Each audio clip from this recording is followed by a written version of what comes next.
नमस्कार साथियों, वेलकम। स्वागत करता हूं एक बार फिर से आप सभी का आरएस जंक्शन पर।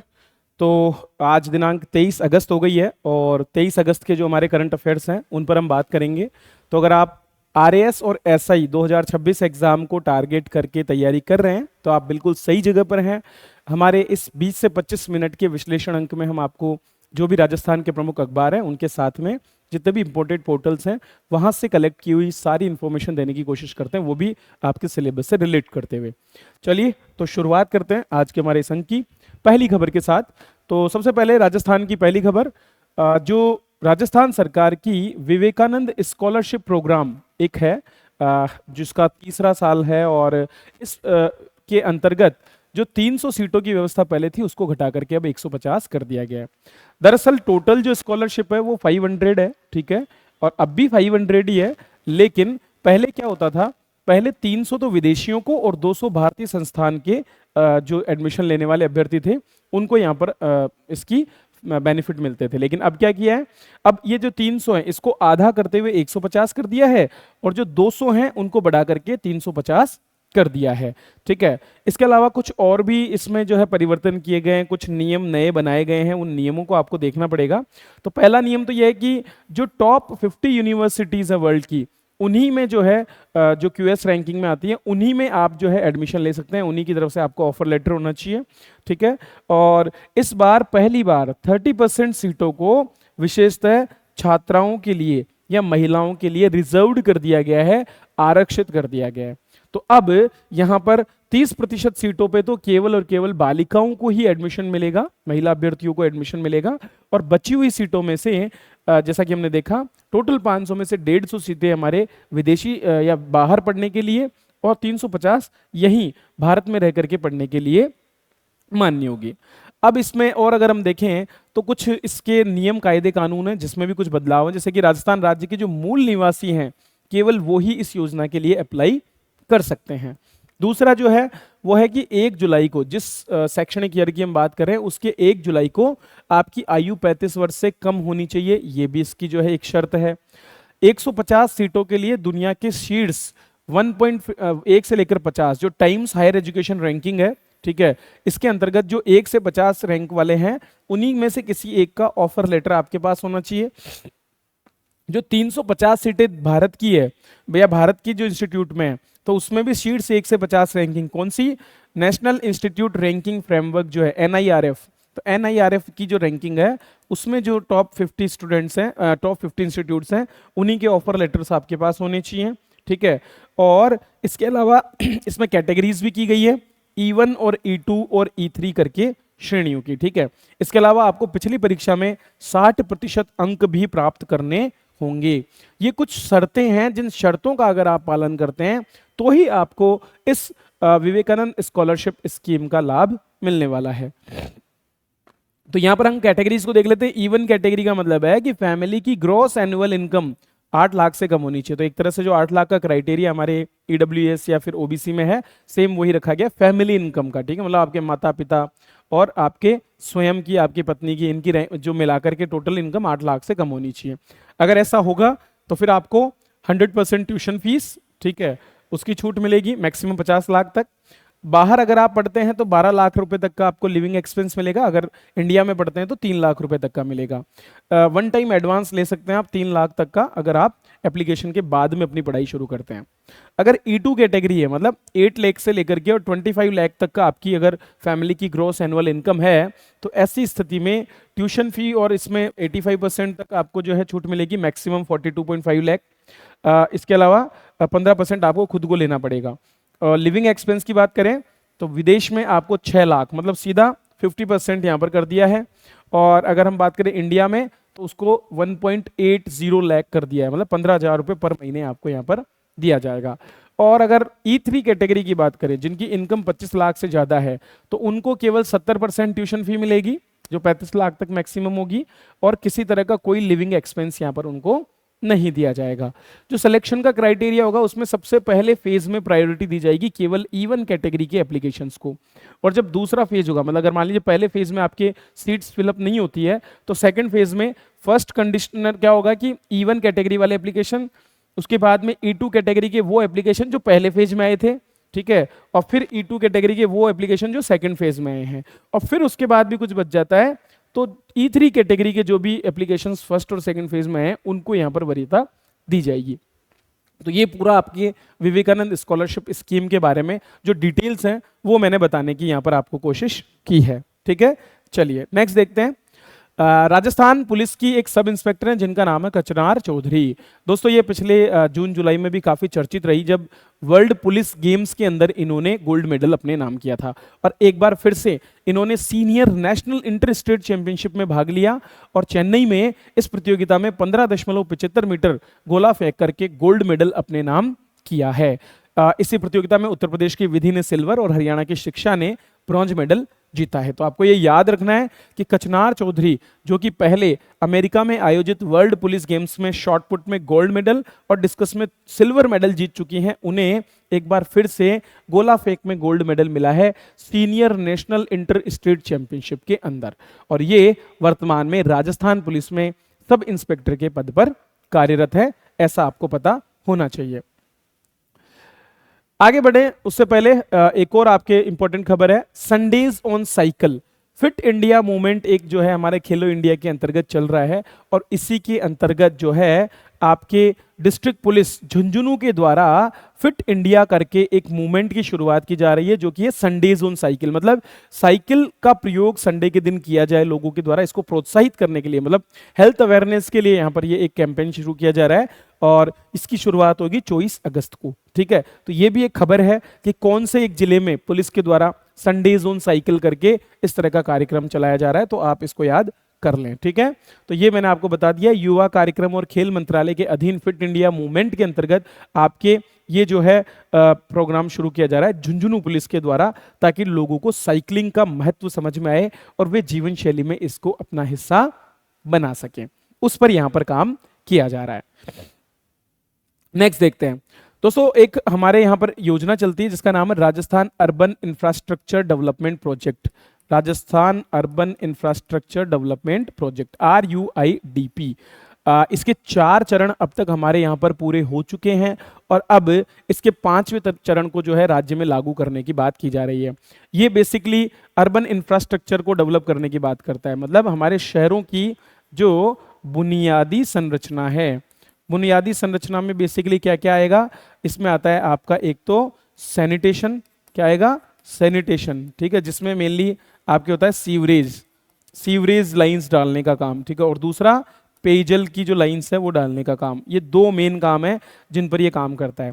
इसके अलावा इसके अंदर आपके सुरक्षा से संबंधित काम जैसे कि अभय कमांड सेंटर, पर्यावरण संरक्षण से जुड़े काम, वायु प्रदूषण संरक्षण से जुड़े काम, ये सारी गतिविधियां इस प्रोजेक्ट के अंतर्गत की जाती है और ये विदेशी सहायता प्राप्त या विदेश से मदद जिसमें मिलती है, इस प्रकार की एक योजना है। ठीक है, तो इसमें राज्य सरकार जो है इसके 5वें फेज को अब शुरू करेगी और उसके लिए लगभग 19,000 करोड़ रुपए की एक परियोजना को तैयार किया गया है। ये नीति आयोग और शहरी विकास मंत्रालय के अधीन काम, अभी इसका परीक्षण किया जा रहा है और इसके लिए ऋण आवेदन हमने भेज दिया है। इसकी अवधि लगभग 7 साल होने वाली है और इसमें विश्व बैंक से $414 मिलियन और एडीबी अर्थात एशियाई विकास बैंक से $1855 मिलियन का निवेश का प्रस्ताव इसमें रखा गया। तो विश्व बैंक और एडीबी दोनों से इस बार जो है हमको यहाँ पर वित्तीय सहायता मिलने की उम्मीद है, चूंकि हमारे यहाँ पर जो है केंद्र सरकार ही विदेशी बैंकों और संस्थाओं के साथ में ऋण संबंधी समझौते कर सकती है, तो राज्य सीधा ऐसा नहीं कर सकता और इसीलिए इसके लिए उन्हें प्रस्ताव किसे भेजना पड़ता है, केंद्र सरकार को यह प्रस्ताव भेजना पड़ता है। अगर इसके पृष्ठभूमि की बात करें तो राजस्थान सरकार ने 1998 में भारत सरकार और एशियाई विकास बैंक के साथ में मिलकर के एक स्पेशल पर्पज व्हीकल, तो स्पेशल पर्पज व्हीकल क्या होते हैं, एक नया संगठन बनाया जाता है, एक कंपनी बनाई जाती है जिसको काम दिया जाता है मूल परियोजना का और जब वो काम हो जाता है तो उसके बाद वो विघटित हो जाता है। तो स्पेशल पर्पज व्हीकल बना करके और ये RUIDP परियोजना शुरू की गई थी। तो पहले चरण में 6 शहर हमारे लिए थे, जयपुर, बीकानेर, जोधपुर, अजमेर, कोटा और उदयपुर, और यहाँ पर बुनियादी ढांचा जो मैंने बताया आपको उसको डेवलप करने की बात की गई। फिर उसके बाद 2008 में 15 शहरों में दूसरा चरण, 2015 में 13 शहरों में तीसरा चरण और 2020 में 14 शहरों में चौथे चरण को यहाँ पर शुरू किया गया है और अब इसके 5वें चरण को लागू करने की बात यहाँ पर की जा रही है।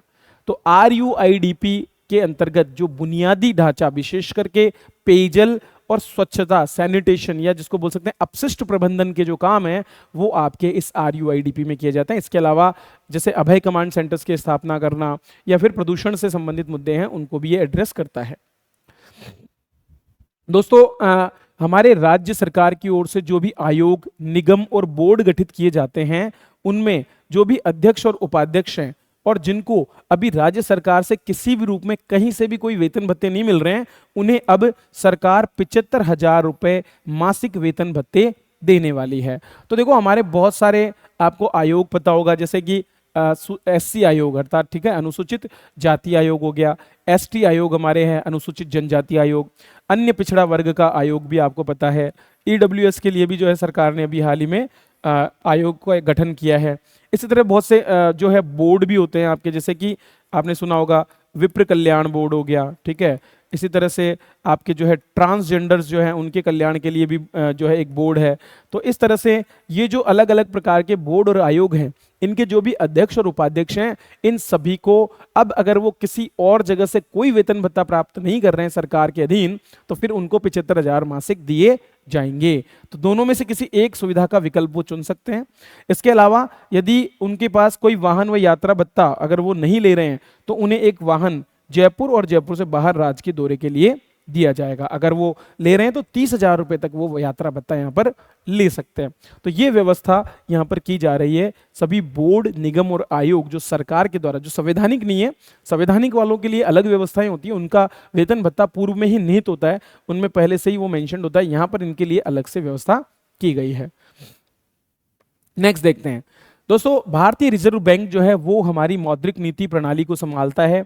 हमारी जो मुद्रास्फीति है उसको नियंत्रित करने की जिम्मेदारी RBI को सौंपी गई है और इसी के अंतर्गत मौद्रिक नीति समिति के द्वारा टारगेटेड इन्फ्लेशन जो है उसका काम RBI करता है। और इसी की एक समिति है मौद्रिक नीति समिति, जिसमें कुल 6 सदस्य होते हैं। इनमें से 3 RBI के होते हैं और 3 अन्य होते हैं। RBI के इन 3 सदस्यों में से एक अध्यक्ष होता है RBI का, एक उपाध्यक्ष होता है और एक तीसरा सदस्य जो है नियुक्त किया जाता है। तो राजीव रंजन जो कि पहले इस पद पर थे, उनका चूंकि अब रिटायरमेंट होने वाला है तो उनकी जगह वर्तमान एग्जीक्यूटिव डायरेक्टर इंद्रनील भट्टाचार्य को जो है एक्स ऑफिशियो सदस्य या जो तीसरा सदस्य इसमें होता है उस सदस्य की जगह नियुक्त किया जाएगा। तो इंद्रनील भट्टाचार्य का नाम आपको याद रखना है, क्योंकि अगली महीने, क्योंकि हर 2 माह के अंदर आपके ये RBI की बैठक होती है मौद्रिक नीति समिति की, और इस समिति के द्वारा हमारे जो रेपो दर, रिवर्स रेपो दर और हमारी जो अर्थव्यवस्था की जो गति है उसके बारे में बहुत सी चीजें और विश्लेषण को दर्शाया जाता है। तो इंद्रनील भट्टाचार्य को मौद्रिक नीति विभाग का कार्यकारी निदेशक बनाया गया है। इंद्रनील भट्टाचार्य के पास केंद्रीय बैंकिंग में 28 साल का अनुभव है और 2/3 से ज्यादा समय उन्होंने मौद्रिक नीति पर काम करते हुए बिताया है। तो ये नया नाम आपके याद हो जाना चाहिए, राजीव रंजन जी के स्थान पर अब इंद्रनील भट्टाचार्य जो है वो आ गए हैं। नेक्स्ट बात करें तो मैं पहले भी आपको बता चुका हूं कि सेमिकॉन इंडिया का आयोजन किया जाने वाला है। तो अब अक्टूबर 2025 में आपके इस सितंबर 2025 में 2 से 4 सितंबर तक आपके सेमिकॉन इंडिया का आयोजन होने वाला है। कहां पर? नई दिल्ली में यशोभूमि जो हमारा है इंटरनेशनल कन्वेंशन सेंटर, वहां पर जो है आपके इस सेमिकॉन इंडिया का आयोजन होगा और ये 4था संस्करण है। इस पर मैं पहले भी आपको बहुत डिटेल में बता चुका हूं। तो यशोभूमि क्या है? India international convention and expo centre, नई दिल्ली में है। 50 से ज्यादा ग्लोबल CXOs अर्थात चीफ ऑफिसर्स, 350 प्रदर्शक और 50 से ज्यादा वक्ता इसमें हिस्सा लेंगे। इसकी थीम आपको याद रखनी है, building the next semiconductor power house. किसको बनाएंगे हम? इंडिया को सेमीकंडक्टर पावर हाउस बनाने, हमारे यहाँ पर ज्यादा से ज्यादा चिप का उत्पादन करने और हमारे जो इलेक्ट्रॉनिक्स है उस क्षेत्र में तेजी से गति बढ़ाने के लिए या फिर प्रगति करने के लिए हम जो है ये कर रहे हैं। भारत की सेमीकंडक्टर यात्रा की बात करें तो 10 परियोजनाओं को मंजूरी हम दे चुके हैं, जिसमें चाहे वो आपके फैब्रिकेशन यूनिट्स हो जिनमें आपके जो सेमीकंडक्टर चिप्स बनती हैं, चाहे वो 3D पैकेजिंग हो, चाहे वो सिलिकॉन कार्बाइड और OST से रिलेटेड जो है OSAT से रिलेटेड जो भी चीजें हैं वो सारी इसमें सम्मिलित है।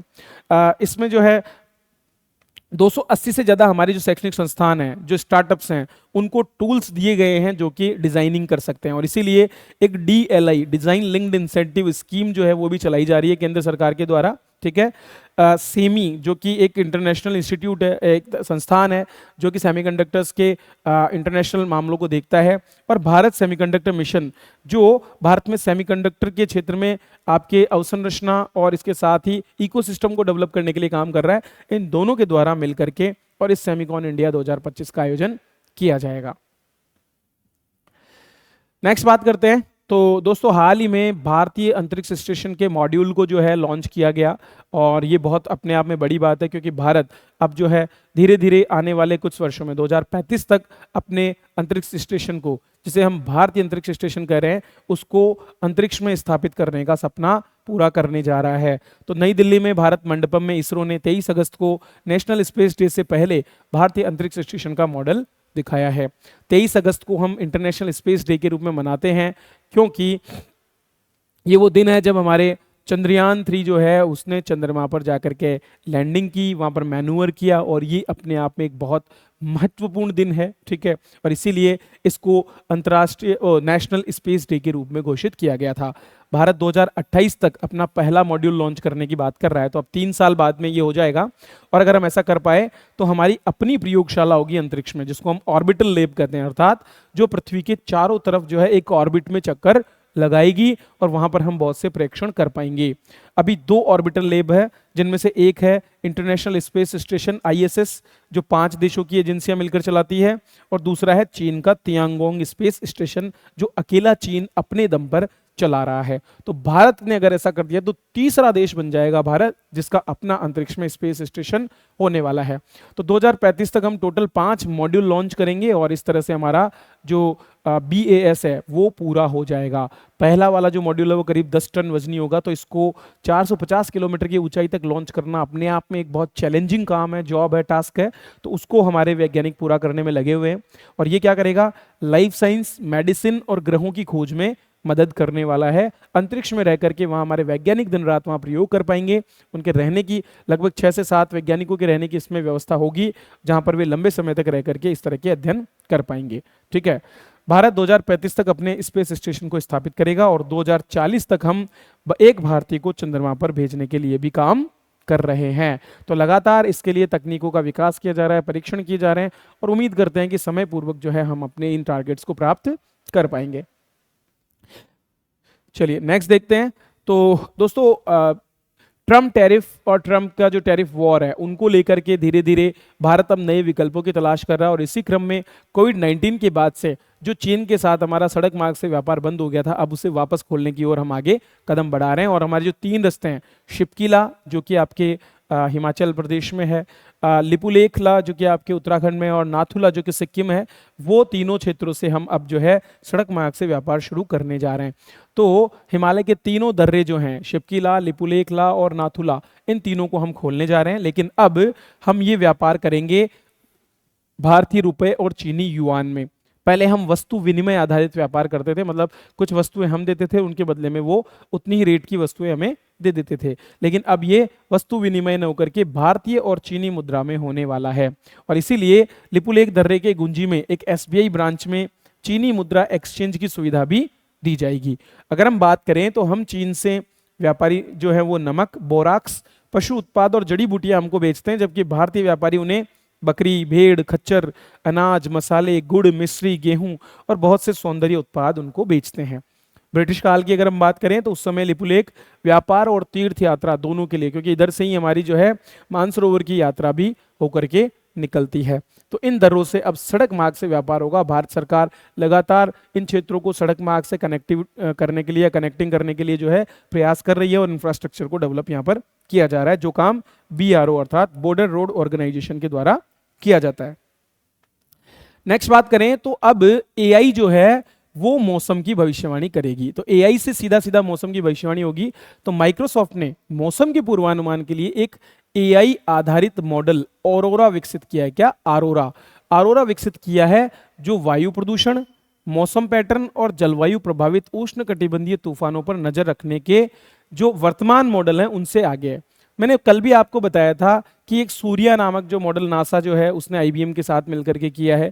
इसी तरह से वो तो सोलर जो तूफान और बाकी चीजों के लिए था, और ये जो है ऑरोरा, ये आपके नॉर्मल हमारे यहाँ जो पृथ्वी के एटमॉस्फेयर में होने वाले जो बदलाव हैं उनके लिए तैयार किया गया है। एआई पर बेस्ड है तो ये ज़्यादा सटीक 10 दिन तक का अनुमान लगा पाएगा और एक छोटे गांव तक के क्षेत्र में होने वाले बदलावों को, मौसमी बदलावों को ये दर्शाने में सक्षम हो पाएगा। तो ऑरोरा जो है ज़्यादा बेस्ट है और ये ट्रेजेक्ट्री को बहुत बेहतर तरीके से दर्शा सकता है। गूगल, एनवीडिया और हुआवे जैसी कंपनियां भी अपने एआई आधारित पूर्वानुमान मॉडल बना रही है और आने वाले समय में मौसम भविष्यवाणियों में एआई के प्रयोग का बढ़ता हुआ वर्चस्व भी हमको देखने को मिलेगा। तो फायदे भी हैं, नुकसान भी हैं। हम किधर जाना चाहते हैं ये मानव जाति पर निर्भर करेगा कि वो अपनी सभ्यता को किस ओर लेकर के जाती है। चलिए बात करें तो साइबर अपराध और साइबर क्राइम बहुत ज़्यादा परेशान कर रहे हैं और इसी क्रम में अवेयरनेस के लिए अब सरकार सहारा ले रही है चाचा चौधरी और साबू के कैरेक्टर का। तो इस तरह के कॉमिकल जो कैरेक्टर्स हैं उनके माध्यम से गृह मंत्रालय जो है अब इंफॉर्मेटिक बुकलेट्स निकाल रहा है, जो कि चाचा चौधरी और साबू जैसे प्रसिद्ध कैरेक्टर, जो कि बहुत इंटेलिजेंट था, और साबू जो कि विदेशी ग्रह से आया हुआ एक जो है कैरेक्टर है, उसके आधार पर लोगों में अवेयरनेस फैला रही है।